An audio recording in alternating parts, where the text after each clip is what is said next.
Imagine a worker who has already given the week everything. The body is tired, the mind is crowded, and the bills are waiting. Another shift becomes available, so the worker takes it. More hours, more pressure, more income perhaps, and yet that night's sleep still does not come. The eyes are closed, but the mind is calculating what is due, what might break. How long can this continue? This is a hypothetical scene, but many people recognize the feeling, working harder and sleeping worse. Now listen carefully. The problem is not honest work. Honest work deserves honor. Immediate obligations are real. Sometimes survival work is necessary, and no responsible teacher should condemn a person for doing what must be done today. But necessity must not become identity, and motion must not be mistaken for progress. Here is the question that will govern everything that follows. Is your effort being invested in lasting usefulness, or is it being consumed by repeated survival? Do not answer too quickly. Your present effort may be maintaining survival. It may be developing value. It may be an unclear mixture of both. The question is not designed to shame you. It is designed to help you see. Because more effort without direction can produce more exhaustion without producing more security. Hard work becomes stewardship only when effort has direction, usefulness, and accountable management. Write that into your thinking. Diligence is not merely doing more. Diligence is directing what you do. And we must reject two dangerous equations. First, income is not proof of personal worth. A financial condition can describe your present resources. It cannot issue a verdict on your value. Second, religious language is not a guarantee of financial increase. Faith is not a formula for escaping discipline. And stewardship is not a magical promise that every responsible action will produce immediate profit. We will make no guaranteed outcome claims here. We will learn responsibility without blame, hope without fantasy, and conviction without condemnation. So we are going to climb 6 connected stages. Purpose will direct the resource. Gift development will strengthen capacity. Value creation will make capacity useful. Service will deliver that usefulness to others. Management will make responsibility visible. Responsible multiplication will expand only what can be carried without enlarging disorder. Then we will bring the entire framework home through a written 30-day stewardship assignment and a practical household review rhythm. For now, leave the first question open. Do not ask only, how much do I have? Ask the governing question, what has been entrusted to me, and for what purpose? Purpose changes the meaning of wealth, and wealth must never be confused with worth. Then let us answer the governing question by changing the standard. Wealth is not visible accumulation alone. It is not merely purchasing power, a larger balance, or the ability to display what others cannot afford. Those things may describe financial capacity, but they cannot carry the full meaning of wealth. Write this definition into your thinking. Wealth is the capacity to recognize, develop, direct, and responsibly use entrusted resources toward a worthy assignment. Notice the word capacity. Wealth includes money, but money is not the whole inventory. Time is a resource. Attention is a resource. Knowledge, health, relationships, access, tools, and opportunity are resources. Some may be abundant, others may be limited, some may require protection before they can produce anything. But stewardship begins by recognizing what is present, not by despising what is absent. This does not romanticize financial lack. Money matters. Bills do not disappear because we use broader language. Yet if money becomes the total measure of wealth, people begin using it to manufacture identity.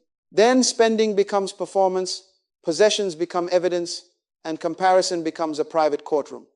You are always trying to prove something to somebody, and the somebody may not even be watching. Ownership thinking asks, what can I display? What can I consume? What does this make me look like? Stewardship thinking asks, what is this for? Whom can it serve? How will its use be reviewed? One mind seeks recognition through resources. The other accepts responsibility for resources. Everybody say proof or assignment. Now do not repeat that as an empty slogan. Interpret it. If money is proof, every increase seems to raise your value, and every loss seems to reduce it. If money is assignment, increase enlarges responsibility, and limitation demands wiser direction. The assignment does not make money evil, It makes money accountable. This is the controlling definition behind kingdom stewardship. Kingdom language gives us a moral frame. Resources are to be handled with purpose, service, integrity, and responsibility beyond appetite. But let us be honest about our boundary. We are not presenting a particular scriptural quotation or interpretation as verified research here. Spiritual vocabulary must never be used to decorate speculation or promise automatic payment. Moral alignment does not guarantee a financial outcome. It governs how we act within outcomes we cannot fully control. Now watch the sequence. Purpose gives direction. Gifts provide raw capacity. Development turns capacity into competence. Competence creates value by addressing a real problem. Service delivers that value reliably. Management makes the whole process visible enough for responsible multiplication. These are not 6 disconnected speeches. Each stage tests the one before it. Gifts without development remain unreliable. Value without service remains inaccessible. Service without management becomes difficult to sustain. Multiplication without responsible management can enlarge confusion faster than contribution. So wealth is not what proves you. It is what places responsibility in your hands. That means stewardship can begin before abundance. It begins when you identify one resource, assign it honestly, and accept review of its use. But here is the unavoidable question. How can any resource be directed before purpose is clarified? Without purpose, stewardship may be careful, but it is still wandering. Purpose is not a mysterious prediction about your future. It is not a prestigious title printed beneath your name. It is not the fantasy of becoming important enough for ordinary responsibilities to disappear. Purpose is a governing understanding of whom you are responsible to serve, which duties you must honor, and which problems deserve your sustained attention. That definition may sound modest. Good. Purpose must be useful before it becomes impressive. When purpose is unclear, urgency becomes the default manager of money and time. Whatever shouts loudest receives the resource. Whatever looks important receives the attention. Whatever promises quick relief receives the yes. Then the calendar fills, the money leaves, and the person remains busy without becoming directed. So ask 3 questions. What responsibility cannot be neglected? What kind of contribution repeatedly matters to you? What problem are you prepared to understand deeply enough to address? Do not force dramatic answers. A worthy assignment may begin with caring responsibly for a household, becoming dependable in your present work, strengthening a neglected skill, or learning how to solve a problem that repeatedly affects people you can serve. The first purpose statement does not have to be perfect. It must be honest enough to guide a decision. Keep one tentative statement. You will revise it during the 30-day assignment. For now, let it say, my resources are meant to support these responsibilities, serve these people, and help address this problem. Now watch what happens to spending. Every expense can be examined through 4 possibilities. Does it sustain responsibility? Does it build capacity? Does it help deliver service? Or does it distract from the assignment? That is not a command to remove every pleasure. It is permission to stop financing appearances that compete with responsibility. Purpose gives money a criterion. Purpose gives time a criterion. Purpose gives opportunity a criterion. Imagine someone offered endless optional overtime while also considering a carefully evaluated training opportunity. Overtime may provide immediate income. Training may reduce short-term earnings but develop capacity connected to a useful assignment. Purpose does not automatically choose training. If rent is due, food is needed, or the household faces an urgent obligation, overtime may be the responsible decision. Listen carefully. Present duty is not the enemy of long-term direction. But if every available hour is repeatedly surrendered to immediate income, with no examination of whether any hour should develop future usefulness, survival may keep consuming the very capacity that could eventually strengthen it. Purpose asks not merely what pays now, but what must be honored now, and what must be prepared for next. And purpose is not impulse. A strong desire does not become governing direction simply because it feels urgent, spiritual, or exciting. Direction must survive examination. It must respect responsibility, endure patience, accept correction, and prove capable of real-world service. Write this rule into your thinking. Purpose tells resources where to go, before pressure tells them where to disappear. Stewardship begins when resources receive direction before they receive acceleration. But once the assignment points toward a responsibility or problem, another question appears. What capacity will that assignment require? Purpose reveals the direction, but direction alone does not make you ready for the journey. The second stage asks a demanding question. Are you developing the capacity required by your assignment? A gift is raw capacity, a recurring aptitude, sensitivity, or ability that appears with unusual consistency. It may be the way you explain difficult ideas, organize disorder, notice overlooked problems, build trust, repair what is broken, or learn certain tasks quickly. But a gift is not yet a trained skill. It is not a dependable standard. It is not a finished contribution. Possibility is not reliability. Think of a valuable tool kept in its case, never opened, maintained, or sharpened. Ownership proves that the tool is available. It does not prove that the tool can perform when pressure is applied. In the same way, discovering ability may happen suddenly, but usefulness is formed through repeated stewardship. Now take an honest inventory. What abilities do people repeatedly ask you to use? What tasks have you learned unusually well? Which problems do you notice before others mention them? What work can hold your sustained attention long enough for practice to become disciplined? Do not exaggerate the answers and do not dismiss them. Insecurity says, I have nothing. Entitlement says, what I have should already be rewarded. Stewardship says, something may be present and I am responsible for developing it. Everybody say potential. Now say capacity. Those words are not interchangeable. Potential is what might become useful. Capacity is what has been trained to carry responsibility. And the distance between them is crossed by discipline. So, perform a gap analysis. Choose one capacity connected to your purpose statement and ask, what is missing before this can be trusted with greater responsibility? Is it knowledge? Deliberate practice. Honest feedback. A required credential. A better tool, or a character discipline such as patience, consistency, humility, or follow-through. Name one gap. Carry it forward. A vague desire to improve rarely governs a calendar or a budget, but a named gap can receive time, money, measurement, and review. This changes financial behavior. Development does not require reckless spending or glamorous equipment. Assign modest, purpose-linked resources to learning, practice, necessary tools, and credible feedback. Set a boundary. Review the result. A purchase is not an investment merely because it looks professional. Prestige can wear the clothing of preparation while quietly avoiding the work. And reject two errors.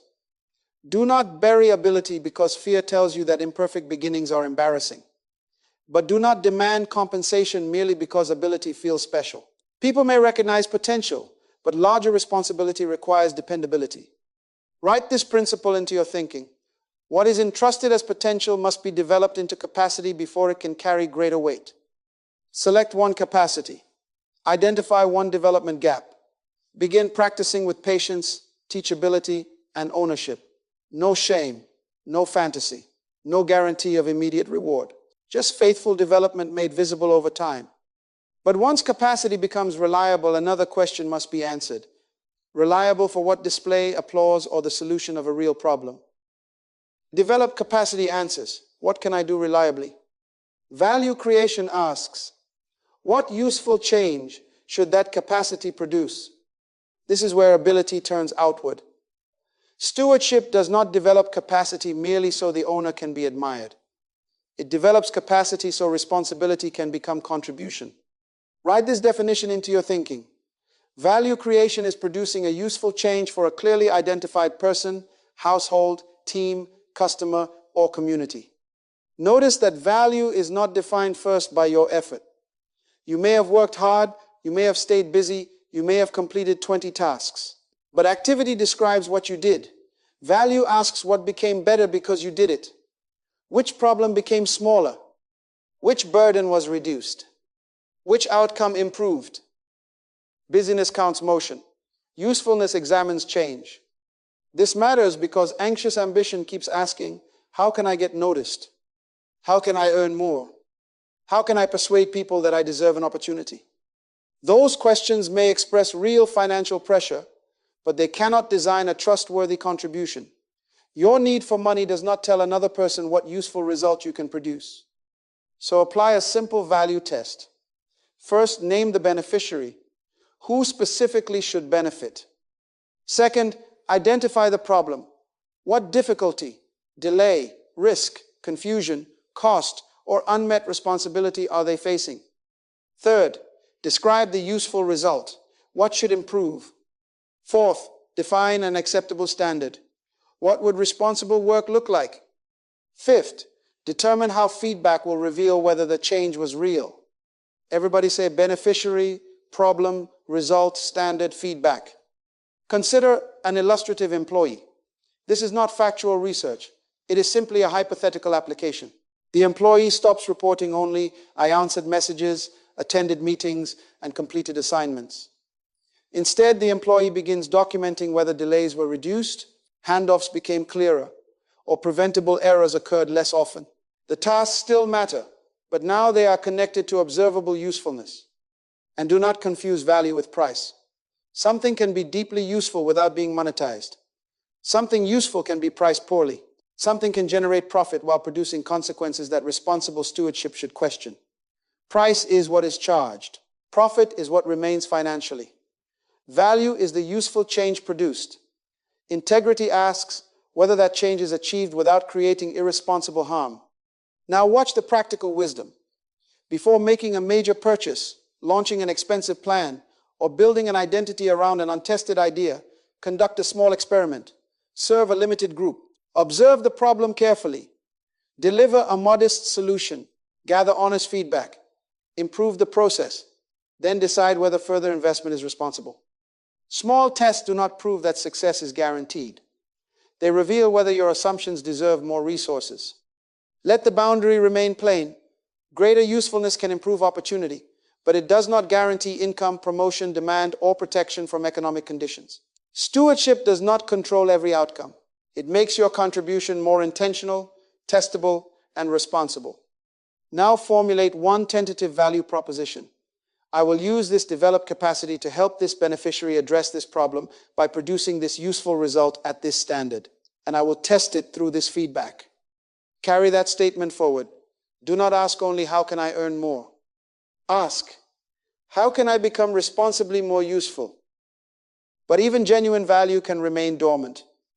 A useful result matters to another person only when it reaches people. And that is the next stage. Trustworthy service.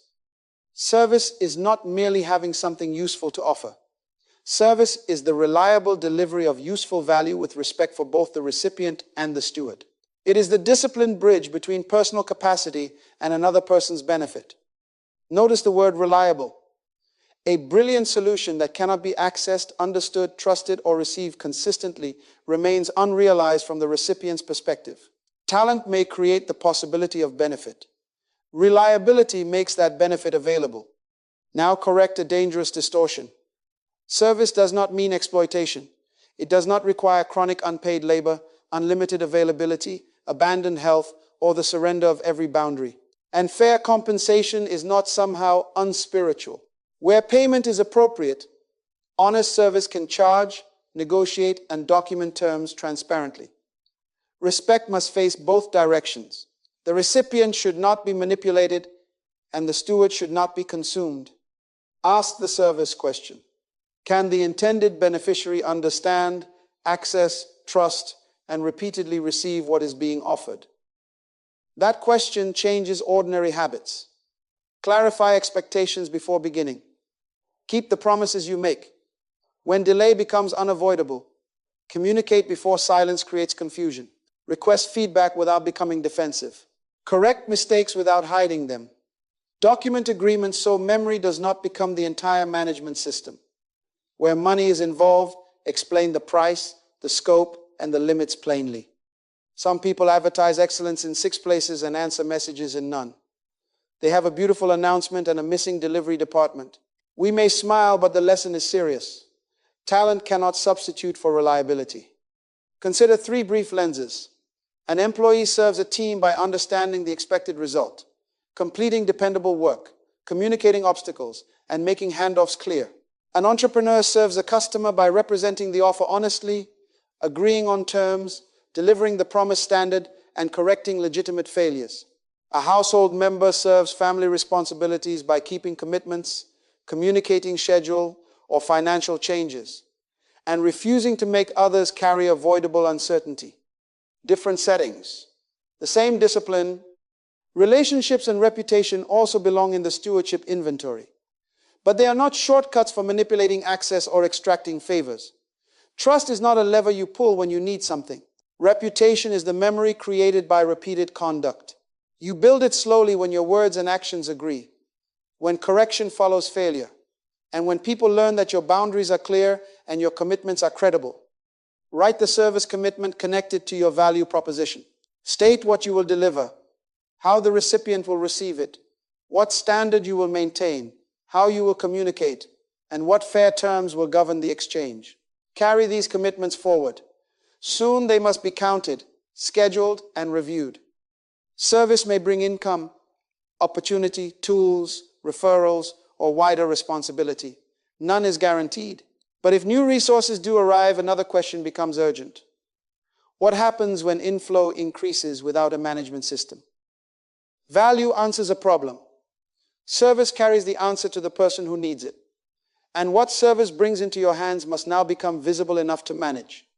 Service may create inflow and opportunity, but management determines whether they strengthen the assignment or destabilize it. Opportunity does not automatically correct disorder. More money can enlarge hidden spending. More work can expose an unmanaged calendar. More tools can create more clutter. Greater inflow often magnifies whatever remains unnamed and unmanaged. Write down this cycle. Count, name, allocate, record, review. First, count. Face present reality without turning the numbers into a moral verdict. Know the income presently available, the essential expenses, the debts, the hours that can honestly be committed, the promises still outstanding, and the tools already within reach. Counting does not say you are successful or unsuccessful. It says you are willing to see what must be stewarded. Second, name. A resource without a named responsibility will be claimed by the strongest emotion in the room. Identify essential household needs, existing obligations, appropriate generosity, reserves, purpose-linked development, and carefully evaluated investment. Name the work commitment. Name the family responsibility. Name the tool and the function it must perform. Name the promise and the person depending upon it. Third, allocate. Decide what portion of money, time, attention, and capacity belongs to each responsibility according to actual circumstances, not imaginary income, not an ideal week containing 47 hours in every day, actual circumstances. Allocation requires limits because every yes consumes something. You cannot assign the same hour to 3 commitments and call all 3 responsible. Fourth, record. Put the assignment somewhere dependable, a written page, a calendar, a simple ledger, or another system you can consistently maintain. Your memory is useful, but it should not be required to carry every bill, appointment, deadline, purchase, and promise simultaneously. Fifth, review. At a regular time, compare intention with behavior. What was assigned? What was actually used? Where did leakage occur? Which obligation was neglected? What changed unexpectedly? What correction is needed now? Review is not a trial. It is an opportunity to correct a small departure before it becomes a crisis. This is why a budget should not be treated as punishment. A budget is an assignment document. It makes decisions visible before pressure, emotion, convenience, or advertising makes them invisibly. It does not forbid every pleasure. It reveals whether pleasure has been placed responsibly beside duty. Imagine 2 households receiving similar income. One knows the dates and amounts of its obligations, discusses the coming week, records unusual expenses, and adjusts when conditions change. The other depends on memory, postpones difficult conversations, and discovers commitments only when they become urgent. Their income may be similar, but their decision quality is not. Visibility gives one household earlier choices. Do not exaggerate this principle. Management does not erase inadequate income. It does not prevent emergencies, remove structural constraints, or guarantee financial progress. A well-managed shortage is still a shortage. But clear records can reveal what is controllable, what requires assistance, and where a decision must be made before circumstances make it for you. Begin with 3 habits. Schedule 1 20-minute review every week. Identify 1 avoidable leak or 1 neglected obligation requiring attention. Then hold 1 calm household conversation about the assignments for the next 7 days. What must be paid, completed, protected, postponed, or communicated. And know the boundary of this framework. High-risk debt, legal obligations, taxes, and investment decisions may require qualified, context-appropriate professional help. A stewardship lesson can organize your questions. It cannot replace individualized advice. Preserve the first completed weekly review. It will become the management baseline for your 30-day assignment. Before pursuing increase, ask for evidence. Can the resources already present be counted, named, allocated, recorded, and reviewed? What remains unseen cannot be governed, and what has not been governed responsibly should not be multiplied carelessly.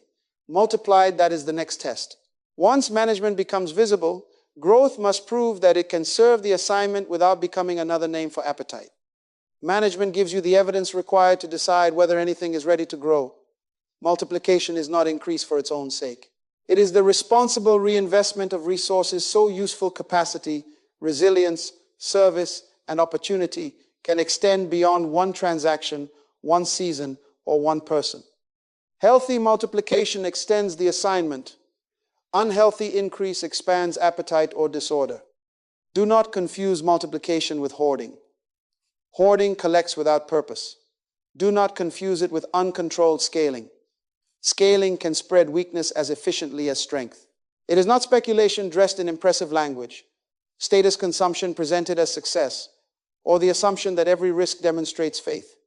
Recklessness does not become wisdom because it speaks confidently. So place every proposed increase through an ordered screen. First, stabilize essential responsibilities. Second, strengthen weak systems. Third, preserve appropriate margin for emergencies, rest, correction, and changing conditions. Fourth, test the next step before committing the whole structure.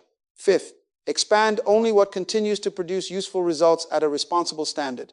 Sixth, share or transfer capacity so growth does not remain trapped in 1 person. Order matters.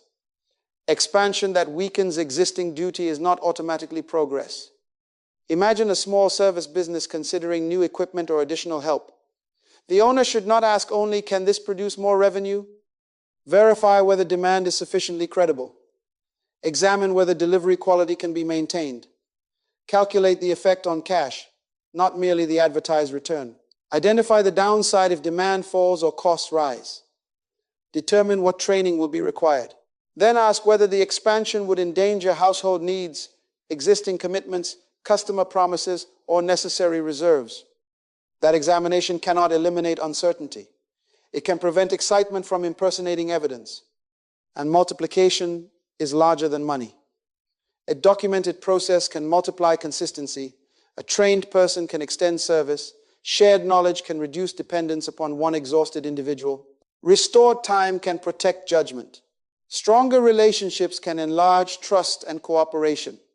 Appropriate generosity can strengthen another person's capacity. A household that teaches planning, communication, maintenance, and responsible decision-making is multiplying capability even before it transfers an asset. This is the deeper meaning of legacy. Legacy is not merely leaving resources. It is transferring the wisdom, habits, and useful capacity required to govern resources well. Assets without judgment may be consumed. Capacity joined with judgment can continue serving. Now gather the entire ladder into 1 sentence. Purpose directs the gift. Development makes it dependable. Value solves. Service delivers. Management preserves. Multiplication extends. Say it again in your own words until the sequence becomes practical. And reject the shortcut 1 final time. Disciplined stewardship may improve readiness, resilience, and available options. It does not control markets, other people, emergencies, or final outcomes. No stage guarantees wealth. Every stage governs responsibility. So the question is no longer whether you desire increase. The question is what increase means to you.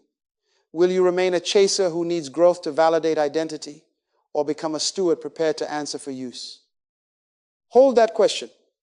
The 6 stages are complete. Now they must become a written household assignment, a spoken decision, and 30 days of visible practice. Do not let the completed ladder remain an idea you admired. The anxious worker at the beginning did not need another command to move faster. That worker needed effort brought under direction. Purpose directs effort. Developed capacity makes it useful. Value addresses a real problem. Service delivers the result reliably. Management makes resources visible. Multiplication waits until responsibility is ready. Hard work does not become stewardship because it is exhausting. It becomes stewardship when it is directed, useful, accountable, and reviewed. Now take 1 page and write your 30-day assignment.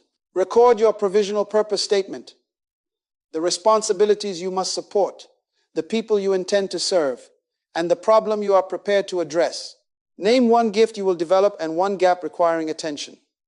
Identify 1 beneficiary, 1 problem, and 1 useful result.